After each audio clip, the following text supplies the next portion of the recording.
J'essaie toujours de réfléchir en amont sur ce que je vais faire. C'est-à-dire que du moment que je vais attaquer ma cloison ou mon retour ici, j'essaie de réfléchir à la suite. Plus tu vas faire de rénovation et de travaux, plus tu vas prendre de l'expérience et plus tu seras capable de trouver des solutions, peu importe la situation. Regarde ce système inventé par la NASA et j'ai réussi à rentrer ça en gros dans ça. Donc tu vois, il suffit d'y croire. Je sens que toi et moi allons passer énormément de temps ensemble. Ceci est un WC.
Bonjour, bonjour, bienvenue dans cette nouvelle vidéo. Nous sommes lundi, et lundi chez moi, c'est journée de merde. Ça fait 1 mois et demi que tous les lundis, je le sais, tu sais, le dimanche soir je commence à me préparer mentalement, tu vois, pour affronter le lundi. J'explique, je te résume vite fait. Ce matin je me lève, j'allume mon spot, parce qu'il fait gris, on se croirait au mois de novembre. J'ai les 3 pieds qui lâchent, comme ça d'un coup, net. Obligé de faire des pattes. Souder, remodifier, machin, pour éviter de jeter le spot à la poubelle. Après, j'attaque de poncer mon coffrage dans le WC.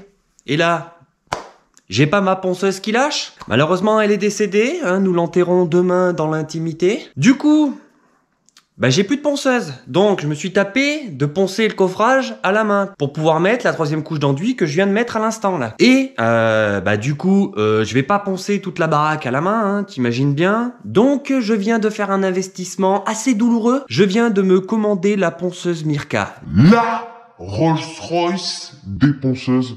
Apparemment. Donc j'espère vraiment que c'est le cas quoi, parce que vu le prix qu'elle coûte, sachant que j'ai vu que Quentin Bricole dans sa dernière vidéo, sa Mirka est tombée en panne, je te cache pas que ça m'a refroidi, que j'ai quand même hésité, mais vu que en majorité les gens disent que c'est une tuerie, j'ai fait abstraction et je l'ai commandée. Donc normalement je la reçois demain, donc j'espère que j'aurai pas de problème avec. Je vais te montrer ce que j'utilise comme enduit, si jamais ça peut t'aider.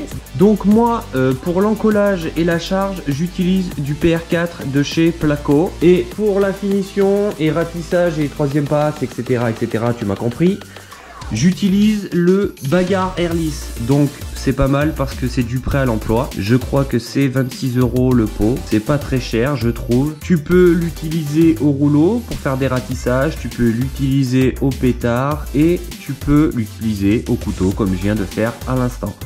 Et après, pour tout ce qui est ratissage, j'ai une mallette l'outil parfait avec plusieurs couteaux. Donc franchement ça c'est un bon investissement, j'en suis très content, c'est vraiment le top du top. Il me semble qu'à l'époque j'avais dû payer la mallette 120 €, aujourd'hui je sais pas combien que ça coûte vu l'inflation. T'as un petit temps d'adaptation pour t'habituer à la prise en main des couteaux, mais tu prends vite la main. Petit conseil, toujours remettre les protections sur les lames parce que d'une part ça coupe et deuxièmement ça évite que tu bousilles ta lame. On sait jamais si tu la fais tomber ou j'en sais rien ou quoi. Toujours remettre les protections et comme ça tes couteaux ils restent nickel. Donc voilà. Si jamais je trouve, je te mettrai un lien en description et tu iras voir. Mais ça c'est un super investissement.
Tu vois, dans la rénovation, c'est pas tant de monter des cloisons, tout ça qui prend le plus de temps, c'est les petits détails comme ça là. Des petits retours tout cons en placo, sauf que ben t'as la marche qui te fait chier, t'as le garde-corps, tu dois réfléchir comment procéder, comment fixer le garde-corps au niveau de ta cloison, de quelle largeur tu fais ton retour, penser au bloc-porte qu'il va y avoir à l'entrée, penser à centrer la verrière vue de ce côté. C'est tous les petits détails comme ça qui prennent pas mal de temps. Enfin, je parle pour mon cas à moi. Parce que tu vois, d'une manière générale, j'essaie toujours de réfléchir en amont sur ce que je vais faire. C'est-à-dire que du moment que je vais attaquer ma cloison ou mon retour ici, j'essaie de réfléchir à la suite. Comment je vais fixer mon garde-corps dans le retour, comment je vais faire la finition. Comme ça, en fait, je vais pas me retrouver comme un con d'ici quelques mois quand je serai à la finition à me dire « Ah merde, j'ai pas pensé » ou quoi. Et même en anticipant un maximum, ça n'empêche pas que des fois, ben, je zappe des trucs et du coup, ben, je me retrouve à devoir m'adapter et à remodifier certains trucs parce que bah, j'ai pas pensé, je suis passé à côté, parce qu'il y a tellement de choses qui rentrent en compte. Donc c'est pour ça que plus tu vas faire de rénovation et de travaux, plus tu vas prendre de l'expérience et plus tu seras capable de trouver des solutions, peu importe la situation. Et un autre truc qu'il faut qu'on parle, si tu fais des travaux comme moi, il va t'arriver des moments où tu seras en train de faire un truc, tu auras prévu de le faire d'une certaine façon et ben en fait ça se passera pas comme prévu, tu vas découvrir des problèmes ou le lendemain tu vas te rendre compte d'un truc et qu'il va falloir que tu recommences absolument tout. Tu vas commencer à avoir des boules là, tu vois, au niveau de la gorge là, tu vois, tu vas avoir les glandes qui vont monter parce que bah ça se trouve en plus tu seras dans une semaine compliquée ou à ton taf ça se passera pas bien, tu auras d'autres problèmes à côté et ça va te faire péter un câble. C'est là où il ne faut pas lâcher et essayer de se remettre en question et de s'adapter, même si je sais que c'est pas facile. Je passe par là moi aussi très souvent. Très souvent je prévois de faire telle chose comme ça, je commence à y faire et ça se passe pas du tout comme prévu et t'as envie de tout casser, t'as envie de chialer quoi, tout simplement. Mais c'est ça, c'est les travaux, c'est tout le temps comme ça. T'as des moments euphoriques et puis t'as des moments où t'es dans le creux, t'as rien qui va. Mais c'est la rénovation et tous ceux qui font de la rénovation et des travaux depuis pas mal de temps le savent. Il faut juste faire avec et s'adapter quoi, tout simplement. Du coup, je vais arrêter de raconter ma vie, hein, parce que le mec il se prend pour un philosophe. Après, de toute manière, je suis sur ma chaîne YouTube, je fais ce que je veux. D'ailleurs, semaine prochaine, épisode sur la reproduction des pigeons en milieu aquatique. Ça, à mon avis, ça va faire des vues. Allez, j'arrête mes conneries et je termine ça.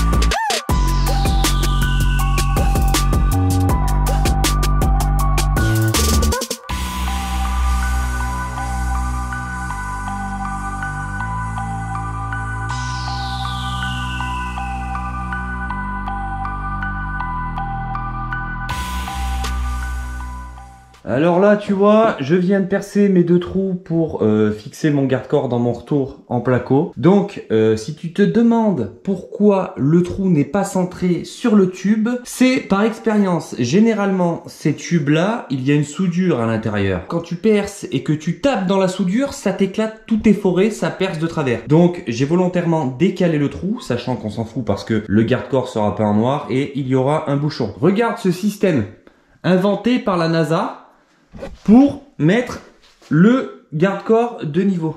Donc là tu vois bien, il est de niveau. Ma troisième main étant trop longue, ceci est une perche pour rouleau à peinture. Et pour en revenir au niveau des trous, tu vois, pour tomber entre mes 2 montants et pouvoir mettre une cheville molly, et ben je suis obligé de me débrouiller comme je peux. Donc là maintenant, le but ça va être de glisser la plaque qui va se trouver sur la face derrière, tracer les trous, ressortir la plaque, percer, mettre les chevilles.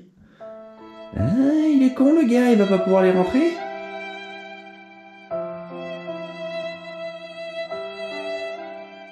Si je les mets avant, je peux pas rentrer la plaque. et si je mets la plaque, je peux pas les mettre après. Donc je sais pas, je vais étudier ça et puis je vais voir comment je vais me débrouiller.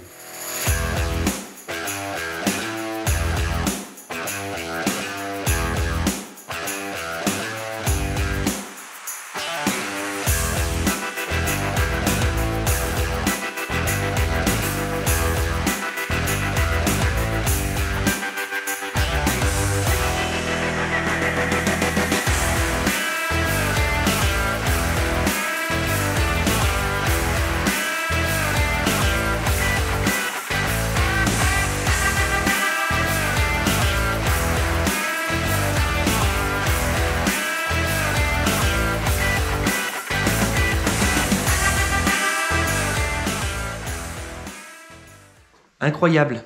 J'ai réussi à rentrer le bout de placo avec les chevilles mollies dessus, sachant qu'entre le garde-corps et les montants, il y avait 13 mm, l'épaisseur d'une plaque. Le placo avec les chevilles mollies, ça devait faire environ 2 cm. Et franchement, j'y croyais pas. Hein. T'as vu ce moment de solitude quand je me suis rendu compte que, eh ben non mon gars, ce que t'es en train de raconter, c'est de la merde, ça va pas se passer comme ça, tu vois. J'ai pas lâché, j'y ai cru, et j'ai réussi à rentrer ça, en gros, dans ça. Donc tu vois, il suffit d'y croire. Du coup, maintenant, je vais pas terminer ça tout de suite. Mon enduit sur mon coffrage dans le WC est sec. Donc, je vais le poncer. Comme ça, si j'ai besoin de mettre une dernière couche de finition, bah, le temps que ça sèche, je terminerai cette zone-là. Et avec quoi je vais poncer? Avec ceci, bien évidemment. Regarde-moi cette beauté. Incroyable. Je sens que toi et moi allons passer énormément de temps ensemble. Cette ponceuse est ultra légère. Elle est livrée avec 2 plateaux. Un plateau de 150 mm qui est monté d'origine dessus et un plateau de 125. Donc moi là, j'ai monté le 125 parce que j'ai que des abrasifs en 125 pour l'instant. Et franchement, la prise en main est vraiment top. Je crois qu'elle fait 1 kg la ponceuse, donc ultra légère. Tu peux la prendre avec les deux mains, main gauche, main droite, parce que la prise est symétrique. Donc ben c'est parti. Premier baptême, je vais tester cet engin. Sachant que oui, je précise, ceci n'est pas un placement de produit. Cette ponceuse, je l'ai achetée avec mon propre argent.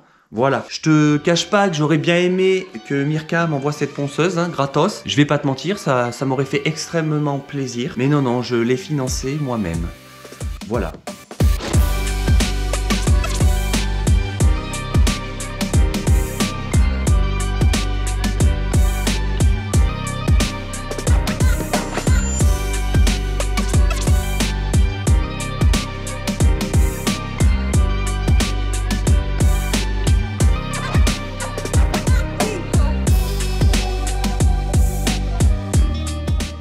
Petit retour à chaud sur la ponceuse Mirka. Franchement, elle a vraiment la réputation qu'elle mérite. T'as vraiment la sensation quand tu ponces que ta main c'est la ponceuse. Tellement elle est légère et ergonomique. Comme t'as vu, j'ai rajouté une dernière couche d'enduit sur le coffrage parce que je veux vraiment qu'il soit nickel avant de mettre mes dernières plaques. Donc, en attendant que l'enduit sèche, je vais terminer l'ouverture au niveau du palier.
Donc tu vois, comme je te disais, ma porte ici, au niveau de l'entrée, elle va être en retrait. Elle ne sera pas alignée avec la cloison. C'est pour ça que j'ai fait une joue à part de la cloison ici et de la cloison de ce côté. Comme ça, tu vois, j'ai un petit rebord ici, j'ai un autre rebord de ce côté. Et comme ça, quand je vais poser mon bloc-porte, ça va me faciliter la vie. Et donc du coup, c'est pour ça que j'ai doublé en haut. Ma porte sera alignée avec le doublage ici.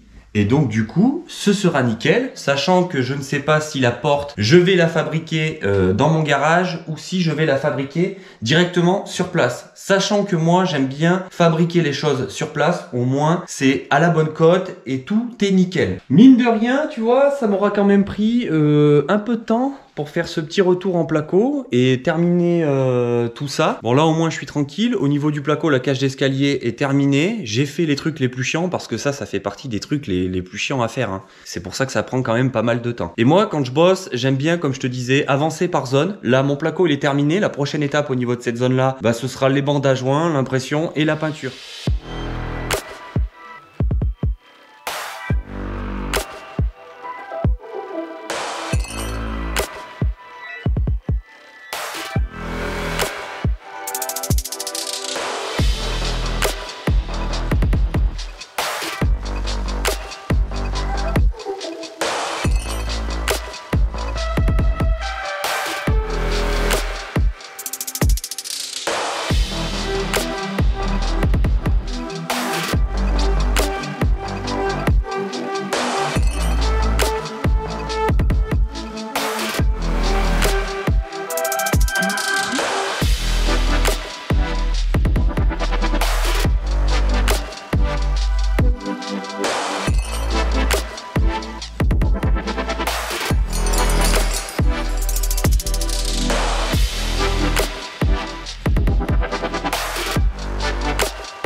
Ceci est un WC.